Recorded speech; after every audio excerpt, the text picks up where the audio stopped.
नमस्कार। 11th के अर्थशास्त्र के छात्रों का स्वागत है। आज बात करते हैं अर्थशास्त्र में चैप्टर 6 आंकड़ों का वर्गीकरण में मिलान चिन्ह के द्वारा श्रेणी बनाना, construction of discrete series by tally sheet. नीचे यहाँ पर देखिए कुल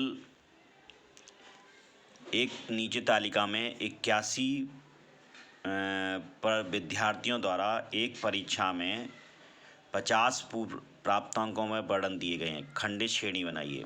below are the marks obtained by 81 student out of 50% in examination construct a discrete series. यहाँ पर 81 बच्चों का डाटा दिया हुआ है और उनके 50 टोटल 50 अंकों में से कितने कितने अंक प्राप्त करे हैं ये यहाँ पर बताया है। जैसे है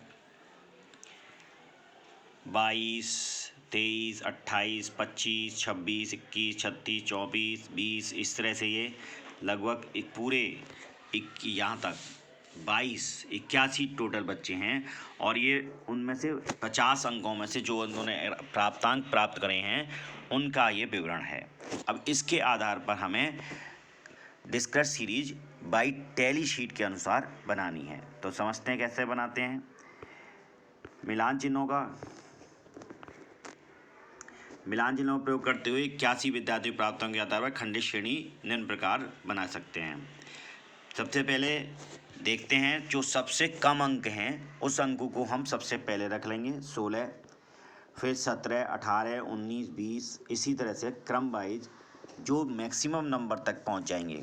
यानी कि जिसको नंबर सबसे कम मिले हैं उसको सबसे पहले रखते हुए और जिसको नंबर सबसे ज़्यादा मिले हैं उसको सबसे बाद में रखते हुए हम इसको बनाएंगे। तो वैसे देगा 16, तो हम देखेंगे 16 का सिर्फ एक ही मार्क है, यानी कि एक बच्चे ने ही 16 अंक प्राप्त करे हैं, तो उसके यहाँ हमने एक टैली का चिन्ह बना दिया। और इस तरह से टोटल आवर्ती उसकी कहलाएगी, जिसको हम फ्रीक्वेंसी भी कहते हैं, 1 आ जाएगी। इस तरह से 1 आ जाएगी। इसी तरह 17 की देखते हैं। 17 में 2 बार आया है तो दो टैली का चिन्ह लगा दिए, 1 और 2, और टोटल हो गई फ्रीक्वेंसी 2। इसी तरह 18 में 4 आए, 1 2 3 4, 1 2 3 4, 4 डंडे खींचे और टोटल फ्रीक्वेंसी गई 4। इसी तरह 19 में 2 आए तो 2,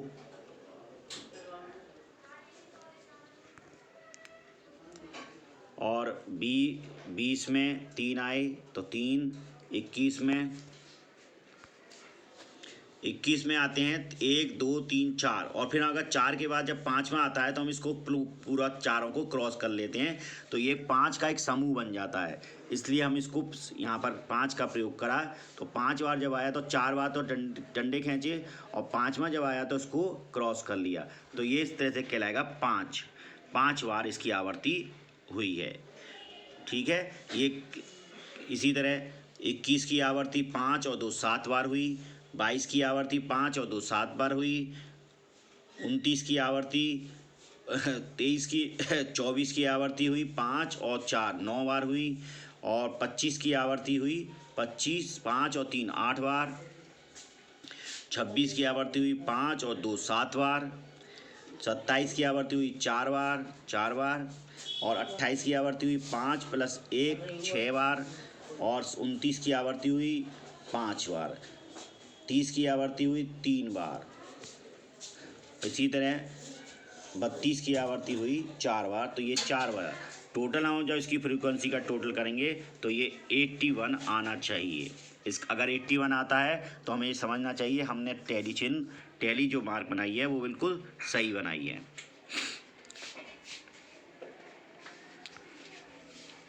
अब बात करते हैं सतत श्रेणी,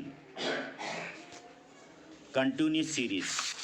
ये जो हमने पिछली बार सीरीज देखी थी वो डिस्क्रीट सीरीज देखी थी, यानी कि सामूहिक सीरीज को देखा था। ठीक है। अब बात करते हैं खंडित श्रेणी की या सतत श्रेणी, कंटिन्यूस सीरीज। इससे पहले जो थी वो थी सतत खंडित श्रेणी। अब बात करते हैं सतत श्रेणी। सतत श्रेणी से मतलब है कंटिन्यूस, जो जिसकी सीरीज कंटिन्यूस में होती है। तो यहाँ सतत श्रेणी में खंडित श्रेणी की तरह अवलोकन निश्चित नहीं होते, बल्कि इसके विपरीत इसके मूल्यों में निरंतरता होती है। यह सामूहिक आवर्ती बंटन ग्रुपक फ्रीक्वेंसी डिस्ट्रीब्यूशन है। पद मूल्यों की समस्या ग्रुप में दिखाया जाता है। इस प्रकार वर्गांतरों के अनुसार वर्गीकरण सतत श्रेणी है। सतत श्रेणी को अखंडित अथवा अविच्छिन्न श्रेणी भी कहते हैं। इस श्रेणी में क्या होता है, आपको एक जैसे हमने पिछली श्रेणी में देखा था कि एक 81 बच्चों के लिए सभी के आंकड़े दे दिए गए थे सभी में। अब यहाँ पर हम 81 में, वहाँ पर हमने एक एक आंकड़े का, यानी कि एक बच्चे का जितने मार्क्स उसने प्राप्त करे थे उससे हमने आवर्ती श्रेणी बनाई थी। अब बात करते हैं सतत श्रेणी में क्या होता है, हम एक ग्रुप वर्गांतराल निश्चित कर लेते हैं। जैसे हमने यहाँ इसमें हमने निश्चित कर लिया कि 40 से 50 के विद्यार्थी जो हैं, जिनकी ऊंचाई 40 इंच से 50 इंच के बीच में है, वो विद्यार्थी हैं 2। इसी तरह 45 से 50 इंच के बीच में जो इतने छात्र हैं वो हैं 5। और इसी तरह 50 से 55 के बीच में जो छात्र हैं वो है 10।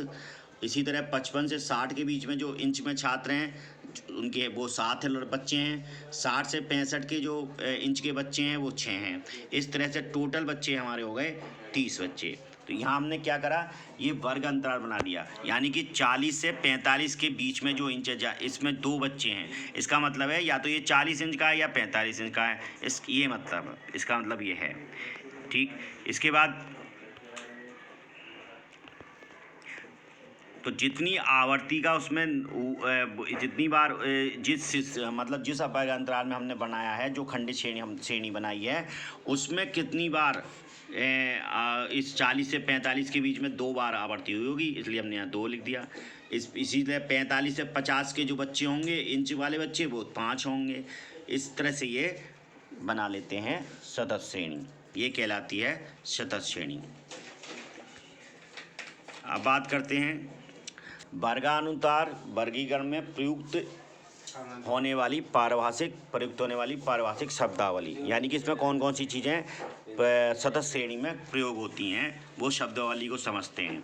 वर्गांतर, सबसे पहले सामूहिक आवर्ती बंटन में पदमूल्यों के जिन 2 सीमाओं के मध्य दिखाया जाता है उन्हें वर्गांतर अथवा समूह कहते हैं। जैसे 40 से 45 के बीच में और 45 से 50 के बीच में, ये कहलाते हैं वर्गांतर। क्या कहलाते हैं? वर्गांतर। अब बात करते हैं वर्ग सीमाओं की। वर्ग सीमाओं से मतलब है क्लास लिमिट्स। प्रत्येक वर्गांतर 2 सीमाओं से मिलकर बनता है। जैसे 50-55 है हमारा वर्गांतर, तो इसकी वर्गांतर की सीमाएं 50 तो निचली है तथा 55 उच्चतम सीमा है, यानी 50 से कम शामिल नहीं हुए होंगे और 55 से ऊपर के शामिल इसमें नहीं हैं। ये मतलब है वर्ग सीमाओं का। वर्ग विस्तार, वर्ग विस्तार से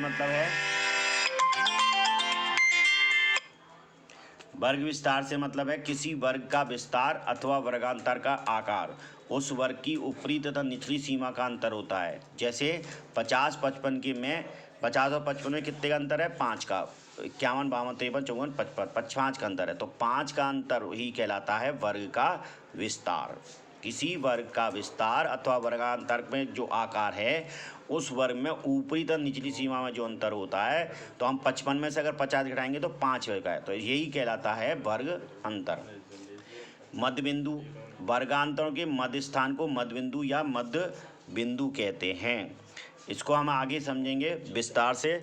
अभी बात करते हैं, यानी कि मिड बिंदु का मतलब है जो वर्गांतर है उसके बीच की वैल्यू क्या है। तो यहाँ हम एक सूत्र के द्वारा निकाल ले सकते हैं, L1 + L2/2, जिसको हम लोअर लिमिट कहते हैं, लोअर लिमिट और अपर लिमिट। L1 का मतलब लोअर लिमिट और L2 का मतलब है अपर लिमिट, और उसमें 2 का भाग कर देते हैं, तो उसका इस दोनों वर्गांतर का मिड पॉइंट आ जाएगा निकल कर। जैसे 40 और 45 जोड़े तो हो गए 85 का मैं 2 का भाग किया तो निकल कर आएगा 42.5, यानी कि 40 और 45 के बीच में मध्य बिंदु होगा 42.5, 42.5। इसके बाद बात करते हैं वर्ग आवर्ती। Class frequency. अनुसंधान की जितनी इकाइयाँ किसी वर्ग के अंतर्गत आती हैं उन्हें वर्ग आवर्ती अथवा बारंबारता कहते हैं। जैसे 40 से 45 के बीच में यहाँ 2 विद्यार्थियों की संख्या आई थी, तो यहाँ 2 जो है वो कहलाएगी वर्ग आवर्ती, वो कहलाएगी क्लास फ्रीक्वेंसी या वर्ग आवर्ती। यानी कि 40 से 50 इंच के जो बच्चे हैं वो 2 हैं। इसके बाद करते हैं वर्ग आवर्ती संगतता। आवर्ती संगतता एक वर्गांतर की प्रति इकाई औसत आवर्ती का अर्थ आवर्ती संगतता से। इसको हम इस तरह समझते हैं, वर्ग आवर्ती बटे वर्ग विस्तार। जैसे 50 और 55 वर्गांतर में वर्ग आवर्ती 10 है, 50 से 55 के बीच में कितनी विद्यार्थियों की संख्या कितनी थी? 10। और वर्ग विस्तार कितने का था? 5 का, यानी 55 में से 5 घटाएंगे तो 5 का विस्तार है, तो 10 में 5 का भाग दे देंगे तो ये 2 जो निकल के आएगा वो कहलाएगा आवर्ती संगतता या फ्रीक्वेंसी डेंसिटी। अब बात करते हैं विस्तार या प्रसार की, रेंज की। अधिकतम तथा न्यूनतम वर्ग अंतराल का अंतर विस्तार या प्रसार कहलाता है। जैसे इस श्रेणी का न्यूनतम जो हमने शुरू करी थी वो 40 से 45 शुरू करी थी, यानी कि न्यूनतम इस बार 40 होगा, तथा अधिकतम लास्ट में जो थी वो 40 से 65 के बीच में थी विस्तार का। तो ऐसी स्थिति में 65 उसका मूल, यानी न्यूनतम मूल 40 हो गया तथा अधिकतम मूल 65 हो गया। ऐसी स्थिति में अगर हम देखें तो 65 में से अगर 40 घटाएं तो 25 इंच का विस्तार है, यानी कि इस श्रेणी का जो विस्तार है वो 25 इंच का है, यानी 40 से शुरू होकर 65 पर समाप्त होती है। ये कहलाती, ये कुछ मुख्य बिंदु थे, इनको आप बिल्कुल याद करके रखिए, ये हमेशा याद काम आने वाले नमस्कार।